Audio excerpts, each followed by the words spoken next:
నమస్తే, welcome to NXTG news. ఈనాటి వార్తా విశేషాలు. ఆంధ్రప్రదేశ్ ప్రభుత్వం ఆడపిల్లల భద్రతపై ప్రత్యేక దృష్టి సారిస్తుందని డిప్యూటీ సీఎం పవన్ కళ్యాణ్ తెలిపారు.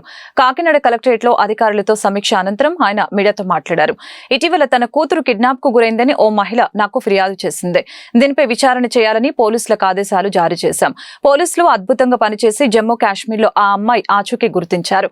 జమ్మూ కాశ్మీర్ లో ఆ అమ్మాయి ఆచూకీ గుర్తించి 9 నెలల క్రితం మిస్ అయిన అమ్మాయి కేసును 48 గంటల్లో ఛేదించారు. అక్కడి పోలీసుల సాయంతో వారిని విజయవాడకు తీసుకువచ్చేందుకు ప్రయత్నాలు చేస్తున్నాం. ఇవన్నీ ఎందుకు చెబుతున్నామంటే ప్రభుత్వం తలుచుకుంటే ఏం చేయగలదు అని నిరూపించడానికే. గత 5 ఏళ్లలో ఎంతమంది ఆడపిల్లలు అదృశ్యమైన అప్పటి ప్రభుత్వంలో కదలికలు రాలేదు. ప్రస్తుత పాలనలో జరిగిన మార్పును ప్రజలు గమనించాలి. తల్లిదండ్రులు కూడా పిల్లల విషయంలో అప్రమత్తంగా వ్యవహరించాలి. ఆడపిల్లల అదృశ్యం పైన పోలీసు ఉన్నతాధికారులతో మాట్లాడి ప్రత్యేక సెల్ ఏర్పాటు చేసేలా చూస్తా. పోలీసుల సంఖ్యాబలం పెరగవలసిన అవసరం ఉందని పవన్ కళ్యాణ్ వ్యాఖ్యానించారు. ఆంధ్రప్రదేశ్ లో అధికారంలో ఉన్న తెలుగుదేశం పార్టీ కేంద్ర ప్రభుత్వంలో కూడా భాగస్వామిగా ఉందని, రాష్ట్రానికి ప్రత్యేక హోదా తెచ్చే అవకాశం ఇప్పుడు ఆ పార్టీకి దక్కిందని వైఎస్ఆర్సీపీ పార్లమెంటరీ నేత వైవి సుబ్బారెడ్డి తెలిపారు. మంగళవారం రాజ్యసభలో రాష్ట్రపతి ప్రసంగంపై ధన్యవాదాలు తెలిపే తీర్మానంపై చర్చ సందర్భంగా ఏపీకి సంబంధించిన పలు కీలక అంశాలని ప్రస్తావించారు ఆయన. ఏపీకి ప్రత్యేక హోదా ఇవ్వాలి, ఇది డిమాండ్ కాదు, ఏపీ ప్రజల హక్కు. ఏపీకి ప్రత్యేక హోదా తీసుకువచ్చే అవకాశం ఇప్పుడు టీడీపీకి ఉంది. రాష్ట్రంలో అధికారంలో ఉండటంతో పాటు కేంద్ర ప్రభుత్వంలో కూడా భాగస్వామ్య పార్టీగా ఉంది. కాబట్టి ప్రత్యేక హోదా కోసం కేంద్ర ప్రభుత్వాన్ని టీడీపీ అడగాలి. అన్యాయంగా విభజించడం వలన ఆంధ్రప్రదేశ్ నష్టపోయింది. ప్రత్యేక హోదా వల్ల నష్టాన్ని నివారించే అవకాశం ఉంది. విభజన చట్టంలోని పెండింగ్ అంశాలను పూర్తి చేయాలని ఆయన కోరారు. I request the government to sanction the metro from the Bhogapuram International Airport to Visakhapatnam, sir. Sir, Andhra Pradesh related issues, sir. Our Honorable former Chief Minister Jagan Mohan Reddy Garu met Honorable Prime Minister and Home Minister many times, and each time he requested for special category status for Andhra Pradesh, sir. But today this is the opportunity that has come to Telugu Desam Party, wherein not only they are in power in Andhra Pradesh, they are also sharing power in India government at central government, sir. So all TDP Telugu Desam Party has to do in this situation is ask the central government for special category status for the people of AP, and the dream of all the people of Andhra Pradesh will be fulfilled, sir. The special category status is not a mere demand, sir, but a right of the people of Andhra Pradesh, which has suffered immensely due to the unjust bifurcation, sir.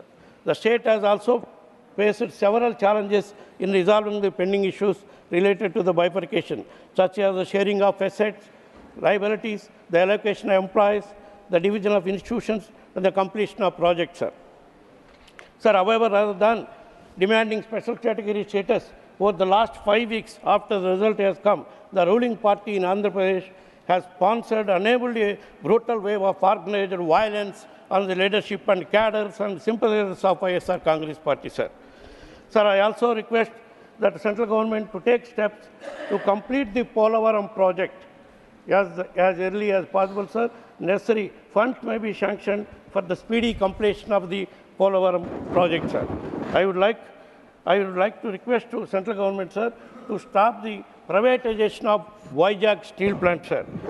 And I also request finance minister to sanction sufficient funds to revive the plant as a special package, and also government to provide captive mines on a preferential leases to Vizag steel plant, sir. Sir. చరిత్రలో ఎన్నడూ లేని విధంగా ఒకే రోజు 95% మందికి పైగా లబ్ధిదారులకు పింఛన్లు పంపిణీ చేశాం.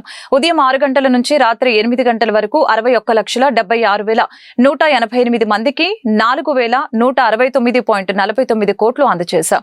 రాత్రి వరకు కొందరు సచివాలయ సిబ్బంది యజ్ఞంలా పింఛన్లు పంపిణీ చేస్తున్నారు అని సమాచార పౌర సంబంధాల శాఖ మంత్రి కొలుసు పార్థసారథి హర్షం వ్యక్తం చేశారు. జీతాలు ఇవ్వటానికే కష్టంగా ఉన్నప్పటికీ ఇచ్చిన మాట ప్రకారం పింఛన్లు అందించామని తెలిపారు. విజయవాడలోని క్యాంపు కార్యాలయంలో సోమవారం రాత్రి మంత్రి విలేకరులతో మాట్లాడారు. ఒకే రోజులో ఈ స్థాయిలో పంపిణీ చేయడం రికార్డుగా భావిస్తున్నాం. గతంలో 2.65 లక్షల మంది వాలంటీర్లు ఉన్నప్పటికీ ఇంత వేగంగా ఎన్నడూ పంపిణీ చేయలేదు. కేవలం 1.35 లక్షల మంది సచివాలయ సిబ్బందితో ఒక్క రోజులోనే ఈ విజయం సాధించామని తెలిపారు. ప్రతిపాడు నియోజకవర్గ ప్రగతి ఎన్డీఏ కూటమి ప్రభుత్వ పాలనలో పరుగులు తీస్తుందని స్థానిక ఎమ్మెల్యే బూర్ల రామాంజనేయులు తెలిపారు. నిర్దేశించుకున్న అభివృద్ధిని ప్రాధాన్యత క్రమంలో జూన్ మాసంలో పూర్తి చేస్తామని చెప్పారు. గుంటూరులోని ప్రతిపాడు నియోజకవర్గ ఎమ్మెల్యే కార్యాలయంలో ఏర్పాటు చేసిన మీడియా సమావేశంలో రామాంజనేయులు ఇందుకు సంబంధించిన వివరాలను వెల్లడించారు. వ్యవసాయ సీజన్ దృష్టిలో ఉంచుకొని ప్రత్యేక నిధుల ద్వారా పలు అభివృద్ధి కార్యక్రమాలు పూర్తి చేశామని తెలిపారు. 3,75,00,000తో గుంతలు పడిన రహదారుల మరమ్మతులు చేపడుతున్నామని పేర్కొన్నారు. త్వరలోనే గుంటూరు ఛానల్ను పరుచూరు వరకు పొడిగిస్తామని తెలిపారు. గతంలో కనీవిని ఎరుగని రీతిలో జులై 1న పెన్షన్ల పండుగ జరిగిందని, ప్రతిపాడు నియోజకవర్గంలో 92,138 మందికి 63 కోట్లు పంపిణీ చేశామని తెలిపారు. రాష్ట్ర అభివృద్ధికి చంద్రబాబుతోనే సాధ్యమని ప్రజలతో పాటు ప్రభుత్వ ఉద్యోగులు గుర్తించారని తెలిపారు. విద్య, ఆరోగ్యం విషయంలో రాజీ పడే ప్రసక్తే లేదని అన్నారు. చంద్రబాబు, పవన్ కళ్యాణ్ మార్పు కోసం ప్రయత్నిస్తున్న క్రమంలో ఎవరు నిర్లక్ష్యంగా వ్యవహరించినా ఉపేక్షించేది లేదని తెలిపారు. అన్నటువంటిది ప్రతి నియోజకవర్గంలో కూడా రివ్యూ చేయవలసిందిగా మా రాష్ట్ర ముఖ్యమంత్రి చంద్రబాబు నాయుడు గారి ఆదేశాల మేరకు రాష్ట్ర ప్రభుత్వం ఏర్పడి 30 రోజులు కూడా గడవకుండానే కేవలం 15-20 రోజులు అయినప్పటికీ జూన్ మాసానికి మేము పత్తిపాడు నియోజకవర్గానికి సంబంధించి ఏ పనులు చేయాలనుకున్నాం, ఎంతవరకు చేశామన్నది మా మీడియా మిత్రుల ద్వారా పత్తిపాడు నియోజకవర్గ ప్రజలకు తెలియజేసే బాధ్యత మా మీద ఉంది. కాబట్టి ఈరోజు మీ అందరికీ కూడా సమనీయంగా మనవి చేసుకోవడం, మీ ద్వారా మా పత్తిపాడు నియోజకవర్గ ప్రజలకు, ఓటర్లందరికీ కూడా తెలియజేయడం ఏమిటంటే, మొట్టమొదట మనకు పూడిక తీసే విషయంలో కాలువల్లో పూడిక తీయాలి. గుర్రపు డెక్క పేరుకొని పోయి ఉంది. గత 4-5 సంవత్సరాలు వైసీపీ పాలనలో దాన్ని పట్టించుకునే నాతులు లేడు. దానివల్ల కాలువల్లో నీళ్లు సరిగ్గా రాక, పంట పొలాలకు నీళ్లు అందక, మరి పంట సరైనటువంటి రీతిగా రానటువంటి పరిస్థితి రైతులు మా దృష్టికి తీసుకొని వస్తే, మొదటి ప్రాధాన్యతగా దాన్ని మొట్టమొదటి క్యాబినెట్లోనే మరి ఇక్కడ మనకు సంబంధించి మా అధికారులు ఇచ్చినటువంటి నివేదిక మేరకు ఈరోజు 1,73,00,000 రూపాయలు దానికి మంజూరు చేయించడం అనేటువంటి జరిగింది. సో వెంటనే షార్ట్ టెండర్ ద్వారా ఎక్కడికక్కడే పనులు పూర్తి చేయాల్సిందిగా ఆదేశాలు ఇచ్చాం. అయితే ఇక్కడ మా దృష్టికి వచ్చింది, గతంలో ఇలాంటి వర్కులు చేసేటప్పుడు బయట నుంచి వచ్చినటువంటి పెద్ద కాంట్రాక్టర్లు 50% వరకు లెస్సులు వేసి వర్షాలు వచ్చే ముందు ఏదో కొద్దిగా వర్క్ చేసినట్టుగా నటించి నీళ్ళు వచ్చిన తర్వాత బిల్లులు చేసుకునేటటువంటి పరిస్థితి మా దృష్టికి వచ్చింది. అలాంటిది ఎలాంటి పరిస్థితుల్లో కూడా ఒప్పుకునే ప్రసక్తి లేదు. అలా నిర్ణయాలు కూడా మేము ఎస్సీ ఇరిగేషన్ వాళ్ళకి ఇచ్చేసాం. ఎవరైనా ఒక 5%, 10% లెస్కి వేయాలి, కానీ పనుల్లో నాణ్యత ఉండాలి, కానీ డబ్బులు మిగిల్చడానికి కాదు. ప్రభుత్వం ఈరోజు బడ్జెట్ పెట్టకపోయినా మీరు గమనించాలి, బడ్జెట్ పెట్టలే, ఒక్క పైసా అప్పు చేయలే, ఒక్క నెల రోజులు కూడా ప్రభుత్వం వచ్చి గడవలే. అయినప్పటికీ కూడా రైతాంగం పడే సమస్యలు మేము ముఖ్యమంత్రి గారి దృష్టికి తీసుకెళ్తే, విశాఖలోని స్టీల్ ప్లాంట్ అమ్మకాన్ని వ్యతిరేకించకపోతే రాష్ట్ర ప్రభుత్వానికి పుట్టగతులు ఉండవని సిపిఐ ప్రధాన కార్యదర్శి నారాయణ హెచ్చరించారు. రాష్ట్ర ప్రయోజనాల కోసం మేము పోరాడతామని కామెంట్స్ చేశారు. కాగా సిపిఐ నారాయణ మంగళవారం మీడియాతో మాట్లాడారు. స్టీల్ ప్లాంట్ అమ్మేస్తూ ఉంటే రాష్ట్ర ప్రభుత్వం ఏం చేస్తోంది? అమ్మకాన్ని వ్యతిరేకించకపోతే రాష్ట్ర ప్రభుత్వానికి పుట్టగతులు ఉండవు. బీజేపీ స్టీల్ ప్లాంట్ అమ్మితే టీడీపీ సహకరిస్తుందా? ప్లాంట్ అమ్మకం ప్రతిపాదన వ్యతిరేకిస్తేనే ప్రభుత్వం నిలబడుతోంది, లేదంటే టీడీపీ ప్రభుత్వానికి నూకలు చెల్లినట్లే. రాష్ట్ర ప్రయోజనాల కోసం మేము పోరాడతాం. ఏపీలో కూటమికి ఇలాంటి విజయం వస్తుందని చంద్రబాబు కూడా ఊహించి ఉండరు. కేంద్రంలో బీజేపీ చావు తప్పి బయటపడింది. మోదీ మెజారిటీ కూడా తగ్గింది. ప్రధానిగా మోదీ ఉండి మైనార్టీలను రెచ్చగొడుతున్నాడు. దేశంలో ప్రతిపక్షం చాలా బలంగా ఉంది. ఇది సంతోషకరం. అపనమ్మకంతోనే నితీష్, చంద్రబాబుల్ని బీజేపీ దగ్గరకు చేర్చుకుంది. వీళ్లపై ఆధారపడి కేంద్రంలో ప్రభుత్వాన్ని ఏర్పాటు చేశారు. కేంద్రం వేరు, రాష్ట్రంలో వేరు కాదు. మా దృష్టిలో 2 ప్రభుత్వాలు ఒకటే. రాష్ట్ర ప్రభుత్వం మంచి చేస్తాను అంటే మేము వద్దంటామా? కోడలు మగబిడ్డను కంటాను అంటే అత్త వద్దంటుందా అంటూ సెటరికల్ కామెంట్స్ చేశారు. బహిరంగంగా ఫస్ట్ టైం ప్రధానమంత్రి స్థాయిలో ఉన్నవాడు ముస్లిమ్స్ని ప్రస్తావిస్తూ యాంటీ ముస్లిం రెచ్చగొట్టేటువంటి దిగజారికి వచ్చేసాడు. మహిళలు కూడా రెచ్చగొట్టాడు, మేము మంగళసూత్రం లాక్కెళ్తారని చెప్పేసి. అంత ఘోరమైన అబద్ధాలు బహుశా ప్రపంచంలో ఎవరు చెప్పుకుంటారు? గోబెల్స్ కూడా చెప్పుకున్నాడు. గోబెల్స్ గారు బతుకుంటే అది ఆత్మహత్య వచ్చేవాడు, ఇతను ఇంటారో వచ్చాడని చెప్పేసి. ఈరోజే స్టీల్ ప్లాంట్ అమ్మేస్తున్నారు. మరి అమ్మేస్తున్నప్పుడు వీళ్ళు ఏం చేయబోతున్నారు? రాష్ట్ర ప్రభుత్వం ఏం చేస్తుంది? కాపాడుకోవాలి కదా. ఇట్లాంటి అగ్రిమెంట్స్ రాబోతున్నాయి. ప్రత్యేక హోదా అది రాబోతున్నాయి, పోలవరం రాబోతున్నాయి. ఇవన్నిటి మీద సాధించాల్సిన అవసరం ఉంది. స్టీల్ ప్లాంట్ అమ్మకం ప్రతిపాదనని నిర్దాక్షిణ్యంగా ఓడించి దాన్ని పబ్లిక్ సెక్టర్గా కాపాడగలిగితేనే అప్పుడు ఈ టీడీపీ కూటమి గవర్నమెంట్కి నూకలు చెల్లుతాయి. వైసీపీ పాలనలో ఏపీకి ఒక ఐటీ కంపెనీ కూడా రాలేదని నంద్యాల ఎంపీ బైరెడ్డి శబరి విమర్శించారు. లోక్సభలో ఆమె తొలిసారి మాట్లాడారు. హైదరాబాద్ ప్రగతిలో చంద్రబాబు ముద్ర ఉంది. టీడీపీ హయాంలో ఏపీ బాగా అభివృద్ధి చెందింది. వైసీపీ పాలనలో అభివృద్ధి శూన్యం. అందుకే ఆంధ్రప్రదేశ్ ఇవాళ తీవ్ర ఆర్థిక సంక్షోభాన్ని ఎదుర్కొంటుంది. రాజధాని అమరావతికి ప్రధాని నరేంద్ర మోదీ చేతుల మీదుగా శంకుస్థాపన జరిగింది. వైసీపీ అధికారంలోకి రాగానే 3 రాజధానులని మాట మార్చింది. 3 రాజధానుల పేరుతో కాలయాపన చేస్తూ ఎక్కడా ఒక ఇటుక పేర్చలేదు. టీడీపీ హయాంలో పోలవరం నిర్మాణం 70% పూర్తయితే గత ప్రభుత్వం 1% పనులు కూడా చేయలేకపోయింది. కేంద్రం ఇచ్చిన వేల కోట్ల నిధుల్ని పక్కదారి పట్టించింది. అధికారాన్ని అడ్డు పెట్టుకుని లిక్కర్, ల్యాండ్, శాండ్ మాఫియాను ఆ పార్టీ నడిపించింది. ఈ అంశాలపై దృష్టి ఉంచుకొని కేంద్ర ప్రభుత్వం రాష్ట్రానికి కావాల్సిన సహాయ సహకారాలు అందించాలని కోరుతున్నామని శబరి విజ్ఞప్తి చేశారు. Our Honorable Prime Minister Narendra Modi ji is walking with 2 clutches, and one clutch is Telugu Desam Party. Sir, remember, I thought you were the senior most leader with immense knowledge, but please remember that the clutch you are talking about is not a clutch, but it's a sword. And as you can see, the world has witnessed our leader Nara Chandrababu Naidu Garu, who has transformed Hyderabad and Secunderabad into a IT or Biocon hub. How he has improved the farmers' lives, how our per capita income was increased.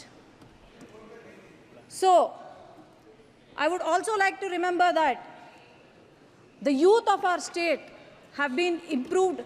They were employed under the rule of Telugu Desam Party. Our country coronates to be the 3rd largest economy very soon. And I'm sure Telugu Desam Party is going to become the jewel in that crown under the leadership of Nara Chandrababu Naidu Garu, Pavan Kalyan Garu, and the future of Andhra Pradesh, Nara Lokesh Garu. For the past 5 years, I would like to remind every citizen of Andhra Pradesh, when the country was developing, YSRCP, the past government, for the past 5 years, it has missed the development bus.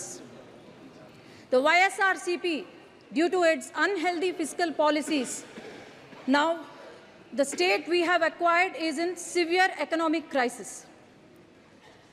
As I can say, Amaravati, ma'am, is there any state without a capital in this country? That is our Andhra Pradesh. I need 1 minute, ma'am. This is the first time I'm speaking. This is the maiden speech. It's just 1 minute. The Amaravati, the foundation was laid by our Prime Minister and Nara Chandrababu Naidu Garu. But then, after YSRCP came into power, they have opted for 3 capitals. And these 3 capitals, not even a foundation, not even a stone was laid. And Polavaram project, and 33,000 fertile acres of fertile land was donated by our Amaravati farmers, which has gone to waste. And Polavaram project, ప్రజా దర్బార్లో మంత్రి నారా లోకేష్ ను హైదరాబాద్ లో ఉంటున్న AP cab డ్రైవర్లు కలిశారు. తెలంగాణ ప్రభుత్వ నిబంధనలపై వినతి పత్రం అందజేశారు. ఉమ్మడి రాజధానిగా హైదరాబాద్ కాలపరిమితి ముగిసిన నేపథ్యంలో తమ వాహనాలకు మళ్లీ లైఫ్ ట్యాక్స్ చెల్లించాలని అక్కడ అధికారులు చెబుతూ ఉన్నారని మంత్రి దృష్టికి తీసుకువెళ్లారు. ఈ సమస్యను పరిష్కరించాలని కోరారు. ఉమ్మడి రాష్ట్రంలో ఇప్పటికే వాహనాలకు లైఫ్ ట్యాక్స్ కట్టామని తెలిపారు. మరొకసారి లైఫ్ ట్యాక్స్ కట్టడం వలన ఆర్థికంగా తీవ్ర నష్టపోతామని విన్నవించారు. హైదరాబాద్ లో ఏపీ వాహనాలపై అధికారులు కఠినంగా వ్యవహరిస్తున్నారని లోకేష్ దృష్టికి తీసుకువచ్చారు. ఈ నెల 6న జరగనున్న ఇరు రాష్ట్రాల ముఖ్యమంత్రులు చంద్రబాబు, రేవంత్ రెడ్డి భేటీలో తమ సమస్యకు పరిష్కారం లభించేలా చూడాలని విజ్ఞప్తి చేశారు. హైదరాబాద్ లో తమ వాహనాలకు మరికొంతకాలం వెసులుబాటు కల్పించాలని కోరారు. ఏపీకి ప్రత్యేక హోదా ఇవ్వాలని లోక్సభలో వైఎస్ఆర్సీపీ ఎంపీ తనుజరాని కోరారు. రాష్ట్రంలో అధికారంలో లేకపోయినా ఆంధ్రప్రదేశ్ హక్కుల సాధన కోసం వైఎస్ఆర్సీపీ పోరాటం చేస్తోంది.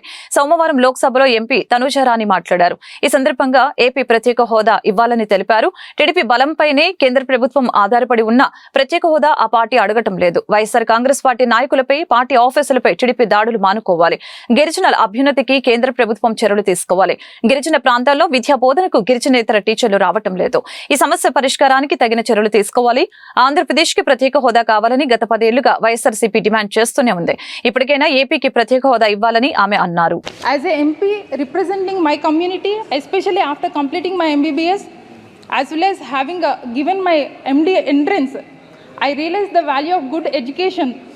Unfortunately, due to the inherent bias in the system, the tribal students do not have the access for the good education even now. Sir, for far too long, the education in India have been seen by establishment of a civilizing mission designed to make tribals and the Dalits into the mental clones of the other communities. The merits are designed merely as an efficacy in achieving this goal rather than the terms of success is tapped indigenous ecological knowledge, preserving the tribal languages, culture and giving the confidence to the tribal students by acting as a role models. Herefore, having 100% tribal teachers in the scheduled area is a small step towards reversing the GO number 3. Through you, sir, I would like to urge the central government as well as the state government of Andhra Pradesh to ensure that good teachers from the community are able to teach the students in the community, not to look down upon as a human Jew or the source of enjoyment in the primitive culture for the dance performance, as mentioned in the paragraph 107 in the Supreme Court judgment of 2020, sir. Sir, I am proud to be a member of ST community, and I am proud of the culture and the heritage. As for long efforts and the struggle of my people able to get the basic education, as well as the education is the bigger library, I once again urge the central government and the state government to take the necessary policy measures to earliest to ensure 100% reservations is allotted to the teachers from the tribal community for the recruitment of agency areas, sir. Sir, one more issue, sir. As a party, we have demanding the special category status for the last 10 years, sir. Now the NDA government required రాజకీయాలలో గెలుపోటములు సహజమేనని గుంటూరు తూర్పు నియోజకవర్గ YCP ముఖ్య నాయకురాలు నూరి ఫాతిమా తెలిపారు. ప్రతిపక్షంలో ఉన్నప్పటికీ మాజీ MLA Mohammed Mustafa ఎప్పుడూ ప్రజలకు అండగా ఉంటారని చెప్పారు. గుంటూరు తూర్పు ఎమ్మెల్యేగా ముస్తఫా 10 ఏళ్ల పాటు ప్రజా సంక్షేమ కార్యక్రమాలతో పాటు పలు అభివృద్ధి పనులు చేసి ప్రజల హృదయాలలో చెరగని ముద్ర వేసుకున్నారని కితాబిచ్చారు.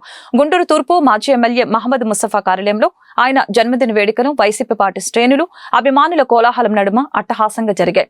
ఈ సందర్భంగా ఏర్పాటు చేసిన ముస్తఫా బర్త్డే కేక్ ను నూరి ఫాతిమా కట్ చేసి అభిమానులతో ఆనందాన్ని పంచుకున్నారు.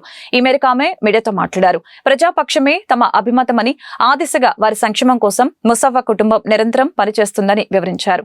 ఈ కార్యక్రమంలో అంజుమాన్ ఇస్లామియా కమిటీ అధ్యక్షులు కరుణ, కార్పొరేటర్లు దూపాటి వంశీ, సంకూరి శ్రీనివాసరావు, అగ్గిపెట్ట రాజు, వైసీపీ ముఖ్య నాయకులు వాకా శ్రీనివాసరెడ్డి, ఎర్రబాబు తదితరులు పాల్గొన్నారు. అందరికీ నమస్తే, అస్సలాము అలైకుం. ఈరోజు మరి గుంటూరు తూర్పులో ఎమ్మెల్యే ముస్తఫా గారి పుట్టినరోజు వేడుకలు మన పార్టీ ఆఫీస్లో ప్రతి ఒక్క కార్యకర్త అభిమానుల మధ్యలో జరిగింది. ముస్తఫా గారు ఊళ్ళో లేనని ప్రతి ఒక్కళ్ళు కూడా విచ్చేసి ఆయనకి ప్రతి ఒక్కళ్ళు ఫోన్లో శుభాకాంక్షలు చెప్పారు. ప్రతి ఒక్కళ్ళకి కూడా పేరు పేరున ధన్యవాదాలు తెలుపుకున్నాము. ఎందుకనంటే చిరస్థాయిగా నిలిచిపోయే, నిరంతరం ప్రజలకి 10 సంవత్సరాలు సేవ చేసి ప్రతి ఒక్కళ్ళు గుంటూరు తూర్పు ప్రజల గుండెల్లో నిలిచిపోయిన వ్యక్తి ముస్తఫా గారు.